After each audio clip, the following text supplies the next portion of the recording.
You're listening to Crystal and Emily on Love Your Shelf, the best librarian podcast in the extensive and highly competitive field of librarian podcasts.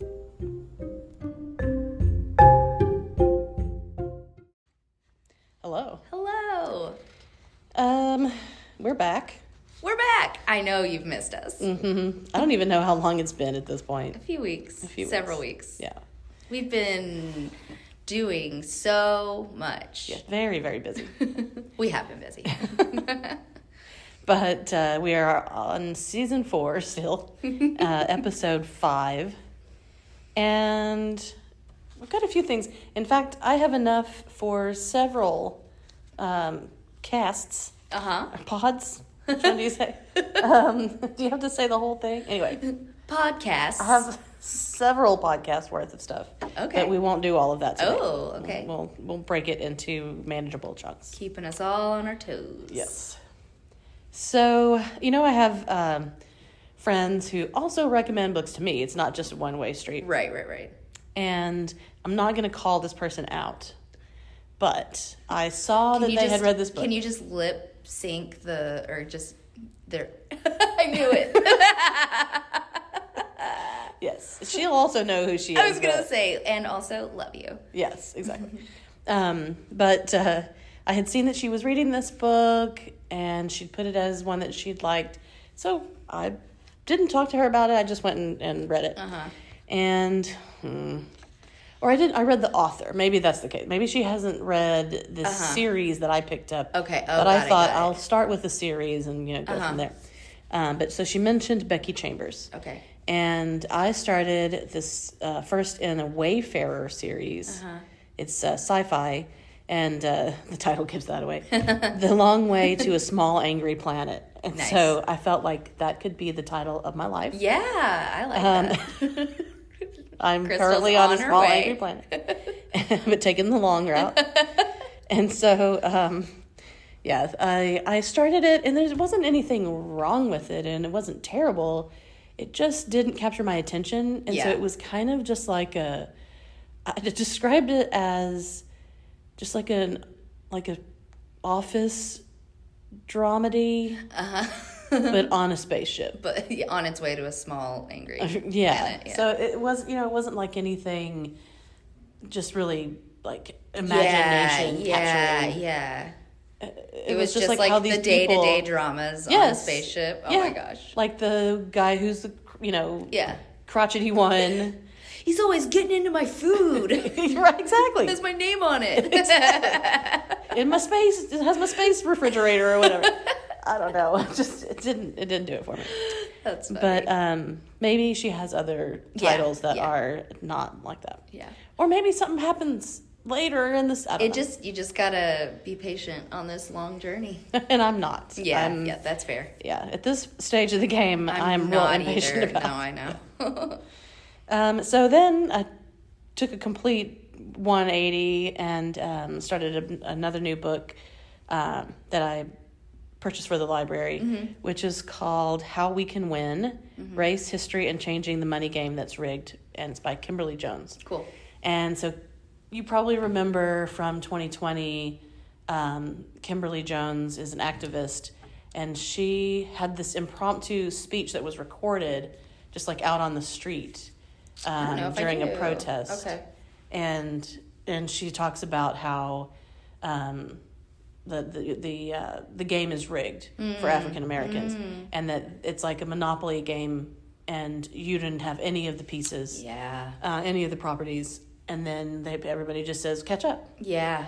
And so it was an amazing speech. If you haven't seen it, I think she's very angry at the time, but it really, I think, elucidates a lot of the feelings, in that community that particularly after George Floyd and all that stuff. Yeah.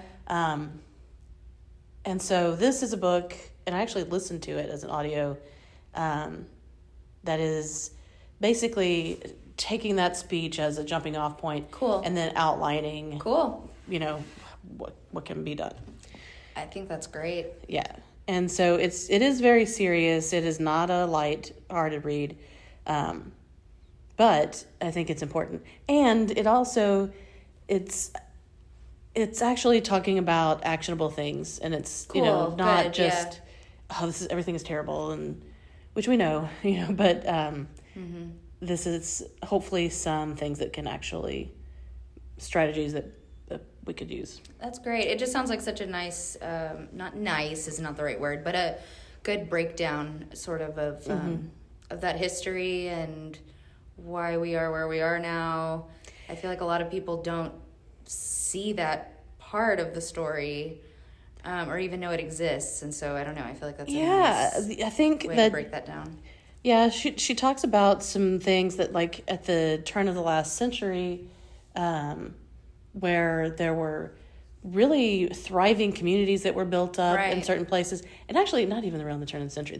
Some of these things happened well into the 20th century. But where there were, segregated areas, but those communities were strong, thriving, wealthy. They were making it. And then they were, in several cases, bombed, destroyed, annihilated. And so I think that a lot of people maybe don't know a lot about that because it's not in the history books. No, it's straight up not in history books. And like, so... I was embarrassed when... now I can't even think of... the... town, it's like the well-known town that was destroyed. Is it in Oklahoma? In Oklahoma, yeah. Oh my gosh. Well, anyway, I learned about that through The Watchmen, the TV series. I did not know about that. I was 30 years old before I knew that was a thing. Yeah. And I can't even think of the word or think of the name. I now I've lost it too. Anyway. Yeah. But yeah, and then there was another one in the 80s. It was for a whole neighborhood. It's diabolical. But she really does sort of, actually have a thoughtful, layered plan for how to fix it. And of course, I'm sure that her solutions are not going to be what everybody thinks is the best thing to do. But I think that she's definitely a big voice to listen to. Great, yeah. And she's certainly thought about it a lot. Neat. So I highly recommend it, and listening to it or reading, either way. Yeah. We've got both, so you can check it out. Cool. So then something a little more lighthearted is a new book by Chuck Klosterman, who is a great nonfiction writer. He writes a lot of rock, or he did. I don't want to say he writes a lot for Rolling Stone, but he writes a lot of music critiques and stuff like that. But he also writes just nonfiction in general, and he has a new book called The 90s, which of course appeals to me as the 90s kid. So he's talking about grunge, like all of the things that would have been on our minds at the time. But it's researched, and he's talking about the things that happened that were kind of touchstones, but then goes into in depth and connects them to other things. That's cool. He's funny too. It's not just like a rote sort of dry historian. I just feel like it. I don't know. I feel like telling about the 90s needs some sense of humor for some reason. It just, that's great that it's not just sort of a, I don't know. It's not a history. A dry, but it is funny too that not funny, I guess, because neither of these things were serious issues. But he says that the 90s actually started with the fall of the Berlin Wall, which was in 89. Yeah. And then ends with the Twin Towers. Yep. Which is already into 2000. But with those bookends, that's a packed decade of stuff going on. Yeah. So he talks about the wars that were happening and like how people from that generation responded to everything, which was like checking out, you know, just trying, like, not being active and connected in the way that I think current generations are. And how they were sort of the result of the boomer generation. And then, of course, it talks a lot about Generation X and how that even came about, which it was, the name came from a book called Generation X. That's right, yeah. By Doug Coupland. And so it goes into the history of that and, you know, how that kind of took over and turned into this whole, I mean, can you imagine if you write a book 1990 and now every successive like generation is a riff on that term that you created. Right. Because it's Generation X, then it was Generation Y, which became Millennials, which became, you know, Generation Z. Then there's Gen Z. Yeah. I mean, that's... Yeah. So there's a lot there to parse out, you know, and I would love to read that. I mean, I call myself a 90s kid. I was born in 1990, so you know, I was 9, you know, when the 90s ended. But that's closer to how I am about the 80s. Probably. Yeah. But so I've always I saw it through a child's lens, and I think it could be really interesting to read. And I mean, you know, in there you've got the rise of the internet. You've got how the way that media has changed from then till now. Like he mentions that more people watched any random episode of Seinfeld than watched the finale of Game of Thrones. Whoa. Like, just that was, everybody was tuning into the same things because there wasn't other that was the stuff option to consume, you know. And also, if you missed it, too bad. You couldn't go back. Unless years later they happened to show a rerun. There's reruns, or they, you know, release things. Eventually they started releasing them on DVDs or VHS before that. But, so he just kind of talks about anything and everything, and it's all in kind of chunks of more like essays, you know, broken down into chapters. So neat. Yeah, very good. And then I was very pleased when the new novel by Emily St. John Mandel came out, Sea of Tranquility. And so she was the author of Station 11, which was our second ever big read.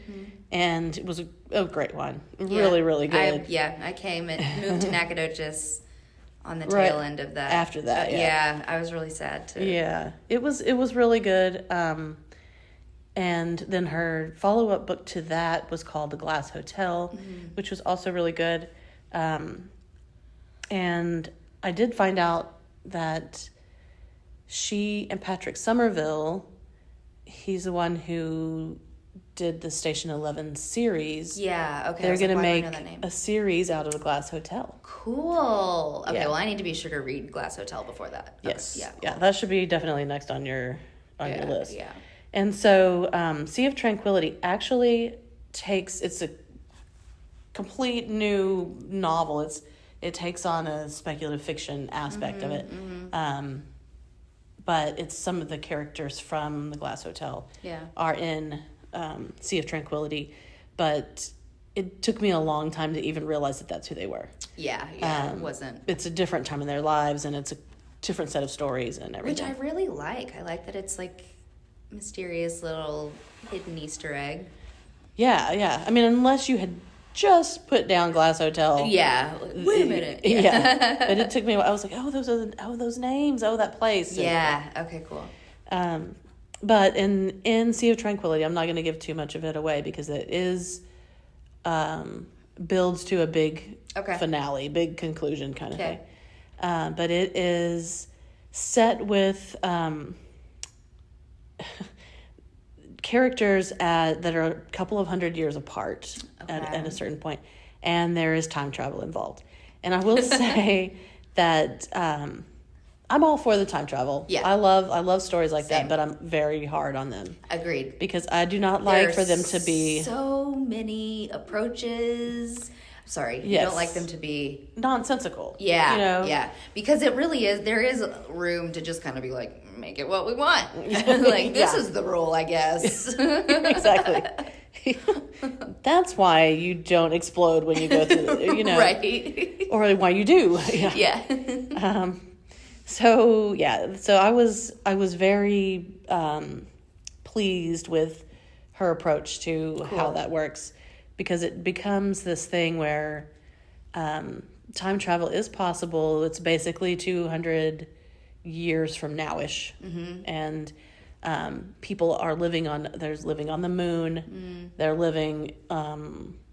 They've like started traveling out into deeper space to find other places, but there's still people living on Earth. Right. But they're just like planning for the inevitable collapse of the planet, and so they go in other places.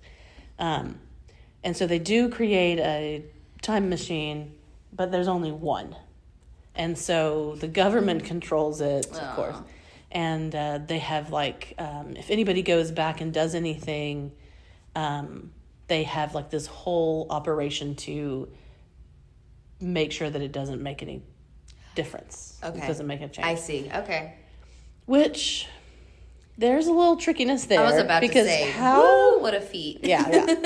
How are you gonna do that? But like make sure it doesn't change anything. yeah, Anything. exactly. But the stories and the characters that their perspectives that it's told from, it's pretty riveting, and Cool. I sat down on the couch, read half of it, stood up, got a drink of water, sat down and read the rest of it. Yeah. The day you took it home, you're like, I'm gonna read this tonight. Yeah, it's very fast. It's short, but it's definitely a page turner, and you want to know what's happening. Cool. So very, very excited about that. Super excited that the Glass Hotel is going to be a series. Nice. Yeah, that's something to look forward to. Sea of Tranquility just was published, so maybe it will be in the eventually future. too. Yeah, cool. But Patrick Somerville he's also a novelist who I've talked about multiple times and has done many other shows that I really, really love. He does not shy away from quirky, weird stuff. And I mean like quirky, weird stuff in the sense that it's hard to grasp, but not just bonkers. Silly. Yeah. I know what you mean. Because Station Like, 11, there were deep. there were a lot of, and they he really did kind of turn a lot of that story on its head. But he did a good job, and it worked. I know, and I rarely feel that way when a story that I loved so much is changed. Yeah, I was wondering about that because there are Game of Thrones, for example. People are rabid about that. They don't want there to be changes in that story, which I don't really get. Yeah. Same thing with Outlander. Yeah. People really get mad when they don't. Both of those. Sure. Well, they followed okay, I guess, with Game of Thrones until they went on their own. Yeah. But Outlander does stick pretty close to the books. But I like seeing things come to life. But I don't mind it if they make a change. Yeah, if it's going to be more entertaining on screen. I mean, because some things just don't translate well. Well, yeah. Like, for example, not to get too heavily into it, but in Station 11, in the book, there's a character sort of at the beginning that dies, and then that's just, they move on. The character died, and they moved on. Because there's lots of stuff happening at that time. Yeah.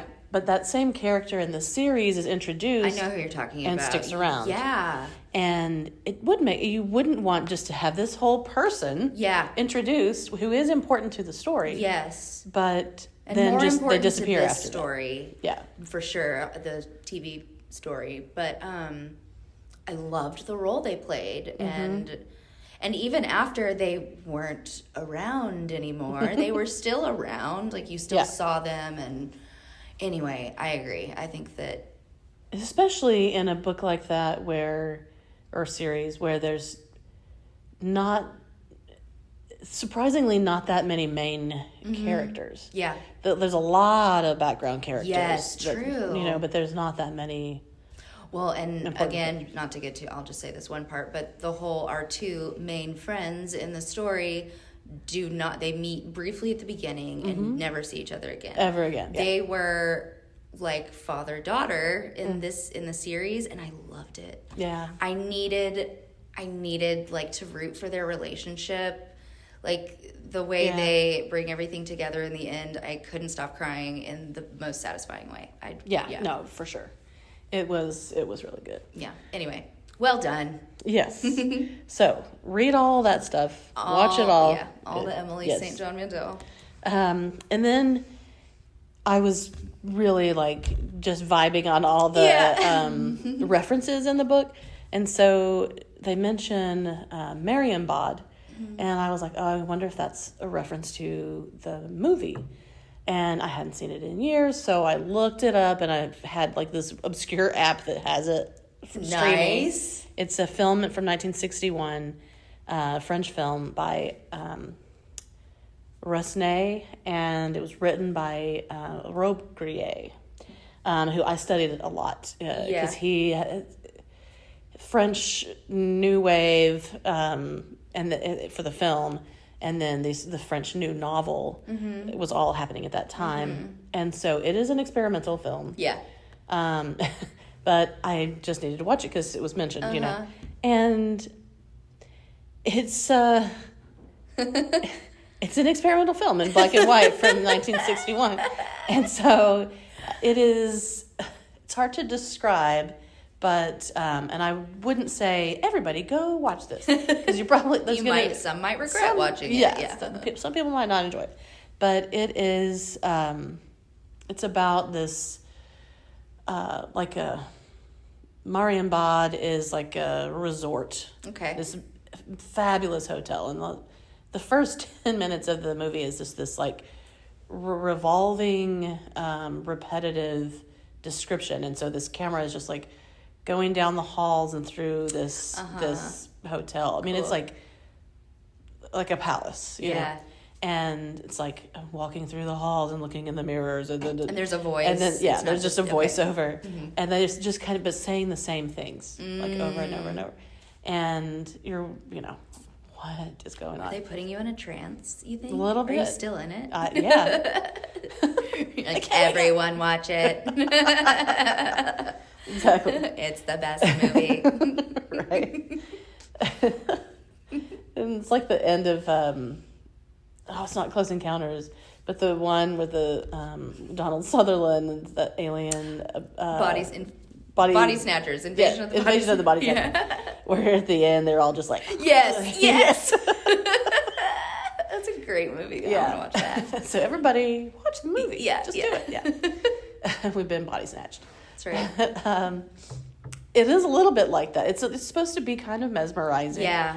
But then there's actual characters that come into play, and it's this man and a woman, and there are other people that's populated by other people, but this man and this woman, and he says that he knew her from last year, and she doesn't remember him. And so he's trying to say, well, I saw you out in the garden and you were doing this. And so then she just kind of does these poses, and it's this very... It's like I said, it's hard to describe. Oh, I know. I'm just thinking about how much I would giggle watching something. Yes. Oh, it is. It's hard to take it seriously. In 1961, there would be no giggling during that movie. Oh, God, no. But like anything experimental from 1961, I promise you, I'm gonna laugh. Yeah. But like I could see why it's mentioned in the book, because there's this recursive thing of with the time travel features, so it's like, was I here before? Have I done this? Is this is there something else? Am I just stuck here forever? Okay, cool. It kind of goes into this, it gets deeper and deeper and deeper, but it is a little bit silly at the beginning. Well, I'm excited that I'll know the reference now when I read the book. Yes. Yeah. So, yay. Yeah. Having been a film teacher is helpful sometimes. Yes. not in any other way. That's the only way. These are the important ways. Don't worry about it. Right. But you would be, I mean, most readers know that there's a lot of stuff that, like, and then, you mentioned Easter eggs that's what you'd call it in a movie. Yeah. But they're doing it in the books too. I love it. They're laying those things for the people who are paying attention. I like it. And it can be worthwhile sometimes. I'm usually not paying attention. It's not until I read an article or see a YouTube video that I'm like, oh. Yeah, but it is kind of like I don't always engage that way. Yeah. But when I do, it's there's that, and then there's that. Yeah, and I'm gonna go deep into the hole. Yes. Yeah. Deep. Exactly. Yeah. So those were the books and the other things that came out of that. And so we'll switch gears a little bit and talk about experimental films. Yeah. And we'll talk about some of the things that I watched. Next time I want to talk about some things that I watched that were seasons of series that I've already talked about. Oh, okay, got it. But now this time I'm going to talk about new stuff. Cool. Yeah. So, speaking of the 90s, I guess I was in college when I saw Scream for the first time. And so Scream 5 just came out. Oh my gosh, how did I not know that? Yeah, well, it was released I watched it on Paramount Plus. Oh, okay, I don't have Paramount Plus anymore. Yeah. And so I got it just for that because I was curious. And so it has Courtney Cox and David Arquette. That's right. And, I totally forgot that, yes. Nev Campbell. Yeah. So they come back for this one. But then there's this whole new teen crowd, whatever. Mm-hmm. And I don't know. I mean, it wasn't miserable watching experience. For a number 5 in a series, maybe it could have been worse. Yeah. Is that what you're saying? But I think in the previous iterations, it was sort of they're trying to. So the first one obviously was a parody. Yeah. To a certain extent, anyway. So it was, riffing on the concept of scary movies and how they're all just. That have this very formula. limited structure, mm-hmm. and referencing that, mm-hmm. and then as they go through that, they're kind of trying to turn it on its ear here and there and change it up, throw in something surprising. Yeah. And this one was just no, the original was just how it's supposed to be done, and this is what we're gonna do actually, again. Yeah. So I don't know if that was your. Yeah, if that's what you wanted out of it, then you could have some nostalgia, I guess, there. Yikes. And then I watched Free Guy, which did not leave an impression on me whatsoever. We watched it a few weeks ago, and Nick and I were I thought it was such a great idea, and they didn't go there with it. Yeah, I mean, it was so Ryan Reynolds, it's on HBO. Mm-hmm. And there's tons of cameos. Yeah. I mean, I wrote some down. The Rock, John Krasinski, Hugh Jackman, Channing Tatum, Jodie Comer's in it from... Killing Eve. I want to say La Femme Nikita for some reason. Killing Eve. And there is kind of a unique, cinematic take on artificial intelligence and gaming. Mm-hmm. But basically, Ryan Reynolds is a non-playable character. Yeah. And NPC. Yes. And that's how I learned what that is. Or I'd heard it before, but this made me remember what it is. Yes. But then he starts to become aware and tries to change. Yeah. He's well, how come I only do this same thing every day? And it's the game is basically Grand Theft Auto. Yeah. Right? Right. Yeah, kind of. And so, I don't know. I was hoping for good things. But by the time it's over, I couldn't even tell you everything that happened. I totally agree. And we just watched The Adam Project, which is the same guy who made it, and Ryan Reynolds is in it, Jennifer Garner, and felt the same way about that one. We were just it was just missing something. I don't know. Yeah, and I like Ryan Reynolds, but I don't think it was his role. I don't love him in everything. Yeah. But I like him. I don't like him in everything. And it's I didn't dislike him in either of these. I felt it was, I don't know, I felt it was lacking sense of humor or something. It just wasn't smart enough or something. Yeah, he needs to be, cracking the was it the dialogue? Was it, I couldn't put my finger on it. It was just kind of blah. Yeah, agreed. Which, again, I think it's such a great idea. I mean, Yeah. It's a great idea. I would still watch something about that. Yeah, so would I. Like, if they remade the movie differently. Because we this is actually a major thing in, popular culture now, is like, is it a simulation thing? Yeah. So, there's people who think that we are right now in a simulation. Yeah. So we're essentially NPCs? Sort of, not really. I mean, no. It's a little more complicated. If we're just making this comparison, I guess. Right. But it is just that, like, how much control do we have? And but I don't know. It is the concept. Yeah, I keep saying the concept is great. It's a popcorn movie. Like, if you're just totally, you want to get the family together, or maybe the older family together. Yeah, I can't remember. I can't remember either, but I don't think it's. I mean, it's definitely not for little kids. Yeah. Anyway, it's a little violent. We'll say, but So we'll leave it there, and then I watched some shows, and I wanted to.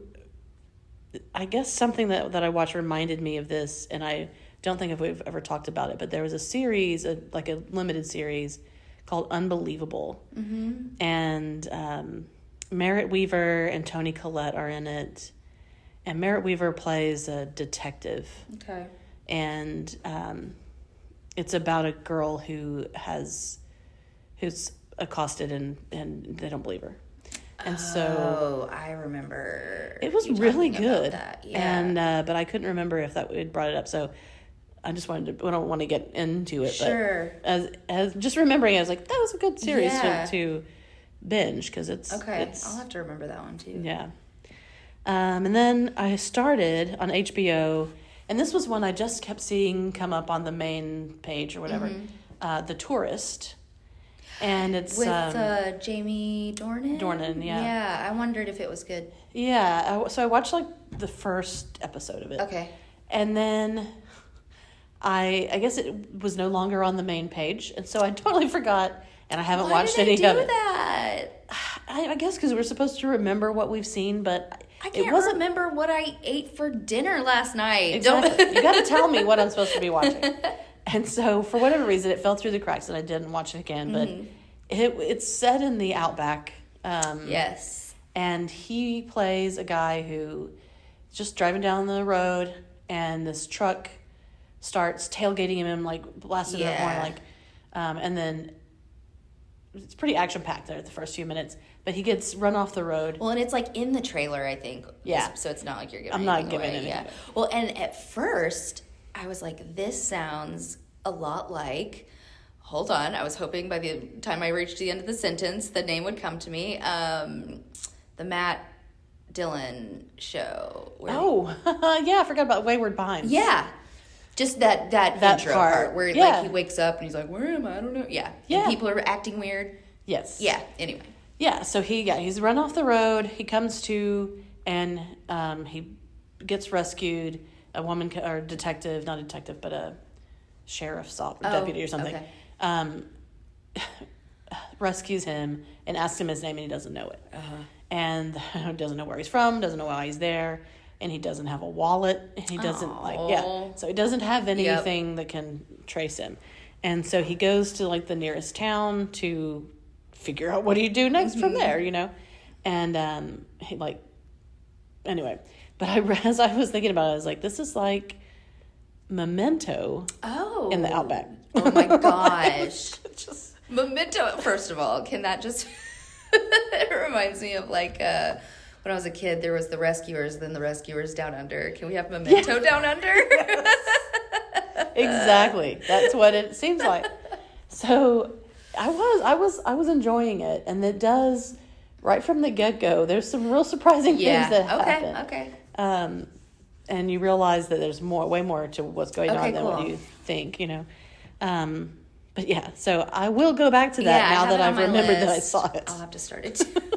I've done that too, though. Oh man, I need a lot of help. This is a cry for help. Yeah, exactly. And so then I kind of watched this when I was like cooking for the week one Sunday, because it's only like, I think it's like 8 episodes.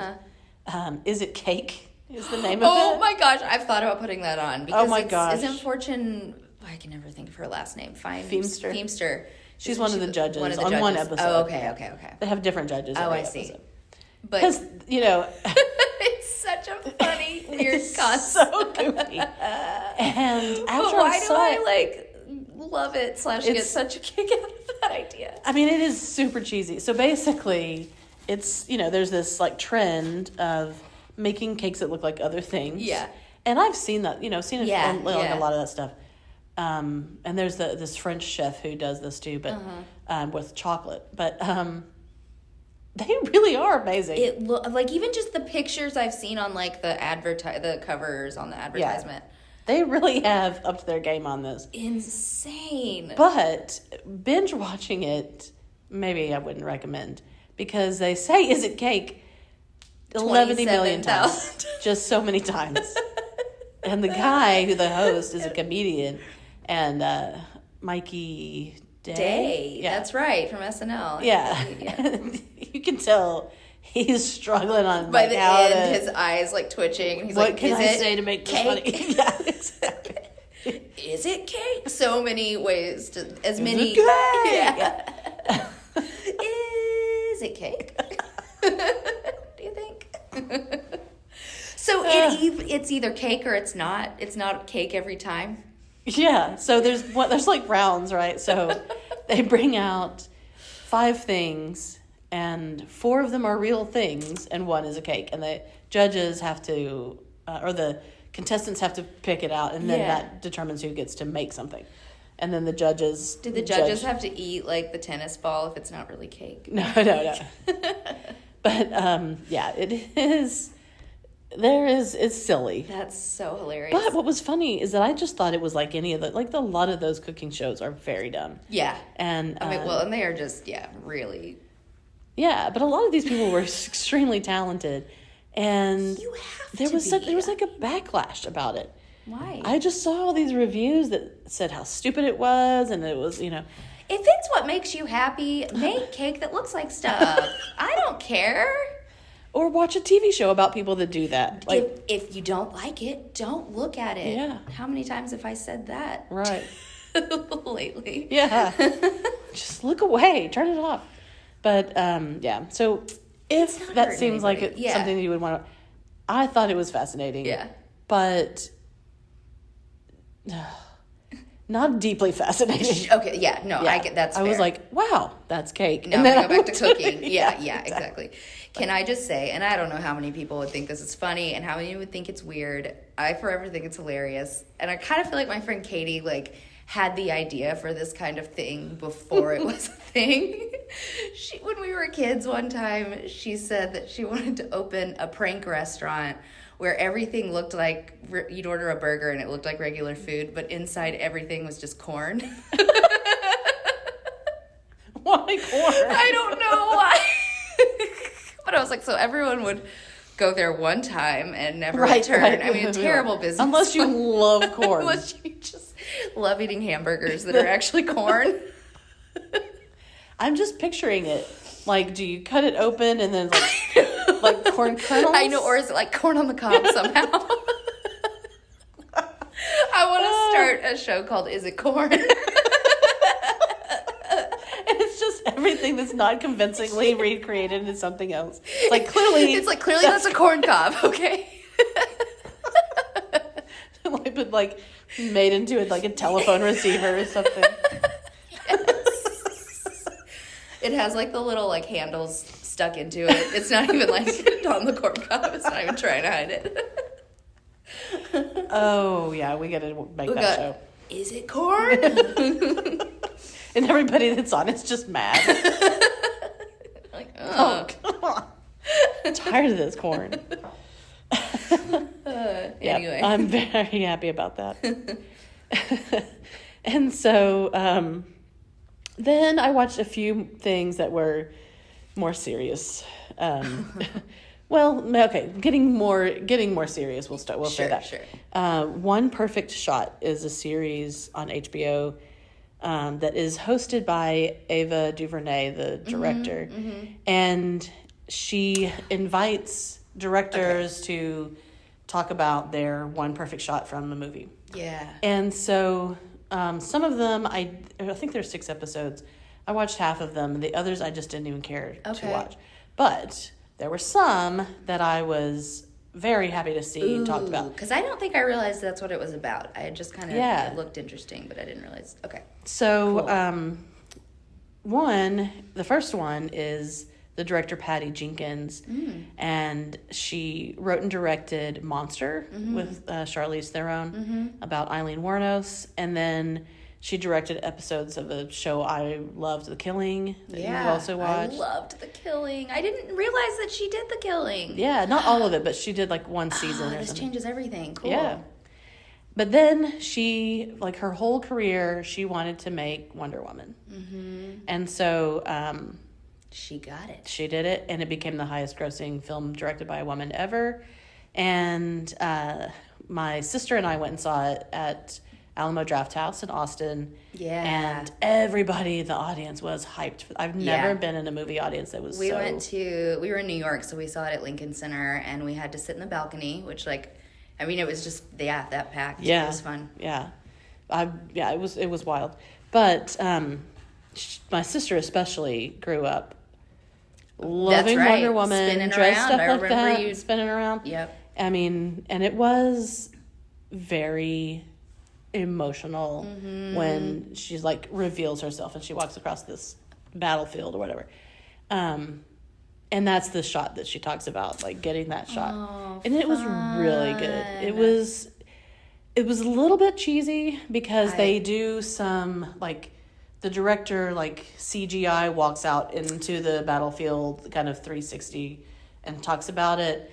I kind of like that. It's kind of interesting. That idea, Yeah, it gets, I think in later episodes it gets a little... I can see what you mean, but yeah. So she's like there in the trench, and she says, and then, we wanted this to happen. Yeah. And so you can kind of follow along. That makes me want to watch the first one, the second one. Yeah, so that one was really good. And then episode 2 is Aaron Sorkin. What did he talk about? He has only directed a couple of movies, maybe 3. But he's best known for writing The West Wing and Sports Night and all that stuff. So he's first and foremost a writer. And so he just talks about his backstory. It's only like a half an hour or 40 minutes show.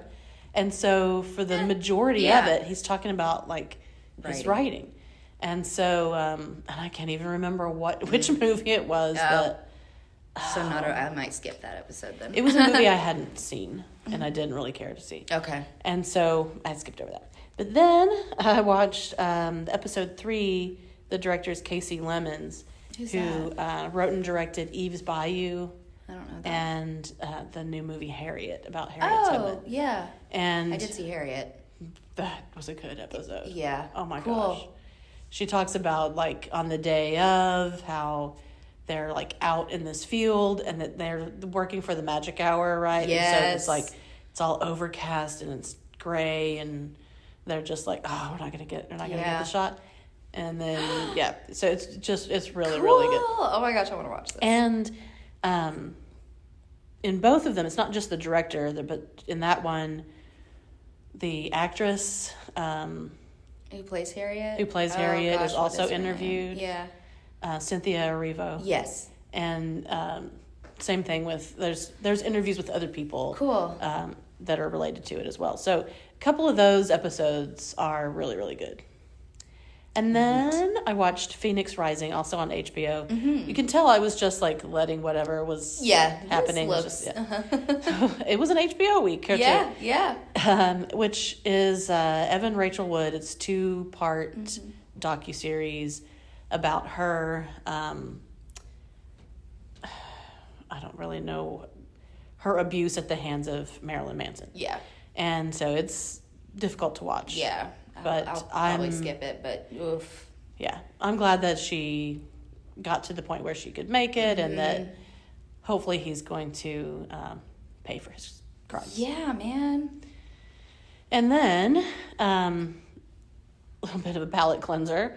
There's Gerard Carmichael has an hour special also on HBO. Oh, yes. Called Rothaniel. And I almost don't even want to, that's what it's called. But he doesn't say that until the end of it. Oh, okay. And I wish that that wasn't the name of it so that you would like. Really? Yeah. It's a small thing, but to me, I was just like, oh, okay, well, when's that going to come around? Yeah. And you figure it out real quick. Yeah. But it's one of those where he's just like sitting in a chair, dark auditorium, one little spotlight on him. Everything's very up close. And he's just kind of talking to the audience. And they talk back. Oh. They say stuff. He like invites them to say something. Well, neat. Yeah. So I would definitely recommend it. Yeah. And then the final palate cleanser, which I wouldn't necessarily recommend to people, but I'm kind of on this like watching other people organize stuff kick. I really enjoy. My house is a total disaster, so it's kind of like I'm I know. putting blinders on and watching where other places I look know. nice. Like if a person loves doing that, my house would be heaven for them. Yeah, exactly. So I'm hoping I'm going to get like some spring cleaning fervor happening to me. So I watched started the second season of Get Organized with the home edit. And when they started, it's on Netflix. When they had the first season, I was like, who are these people? But they're, apparently they are in Nashville and they've only had a business for like 5 or 6 years. Wow. And they were organizing Reese Witherspoon's closet. And I was like, where did they come from? How did you get to that point? Exactly. And they have like their own like brand of products I don't know. And so that was a little bit fascinating the first season is like, who are these people? Yeah. How did they manage? Why are we watching a series about them? And anyway, so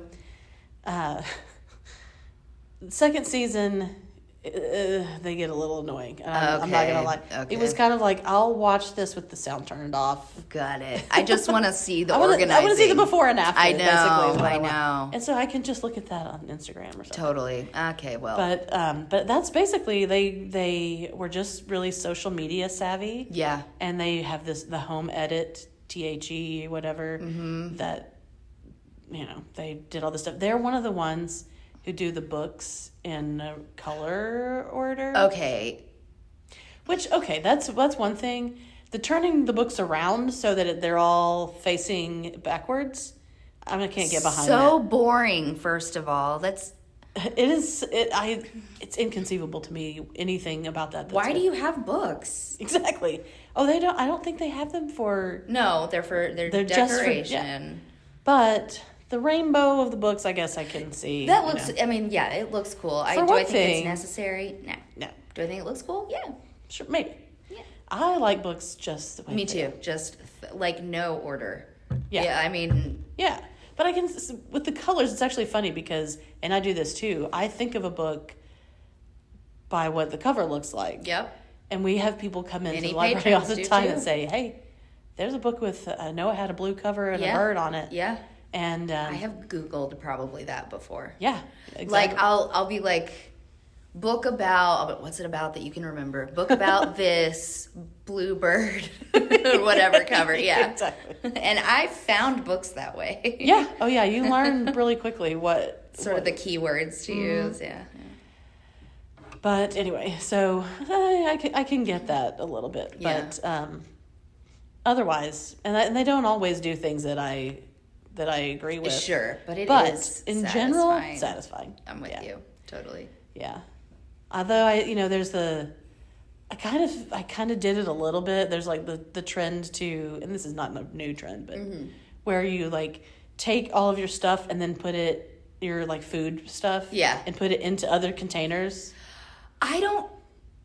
Okay, the only thing I can understand that with is like cereal to keep it fresh. Like if you have one of those like plastic cereal containers, things like that. But like I don't need and even like your sugar, your spice, that kind of stuff, sure.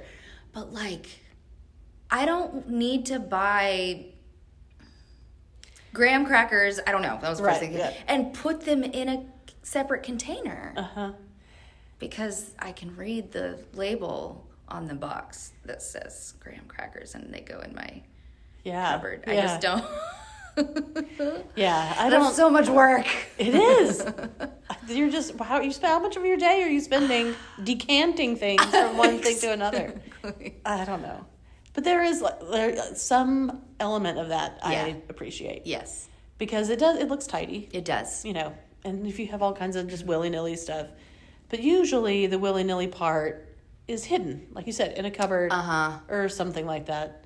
But these people are like, everybody's going to want to look inside my pantry. So I know. Apparently, they have lots of company. I have to and say, they have their company go get their own snacks, I guess. Yeah, exactly. No, I'll get them for you. You can't see in there. Exactly. That's me. Don't open that door. You don't need to go to the bathroom at my house. It's probably time for you to go anyway. You probably just want to leave, right? Yeah. So let me tell you, this is going to be a nightmare for you. Oh, It was a nightmare for me. So, in the last place that I lived downtown, they asked me to be on the tour of like the second story. Yeah, the second story home tour. I already am like. And so all my other three neighbors that lived in the building, they were all doing it, and that's how they Roped you into coerced doing me it. into doing it. Don't blame you. I didn't want to do it.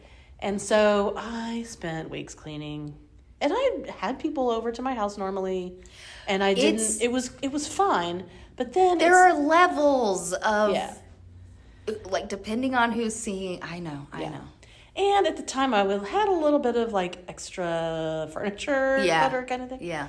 So I had a big walk-in closet. Mm-hmm. So I crammed everything that I didn't want out into the closet. Surely there's one room they won't need to look in. Jengaed into this closet. And guess where they all looked? They opened the closed doors to my closet in my bedroom. And I just thought, who raised you? Who opens? I mean, I know it's a tour, but it's who a opens the closed? closet. Yes. A person still lives there. This is not an open house. Because let me tell you, Yeah. last summer, our rented house was for sale.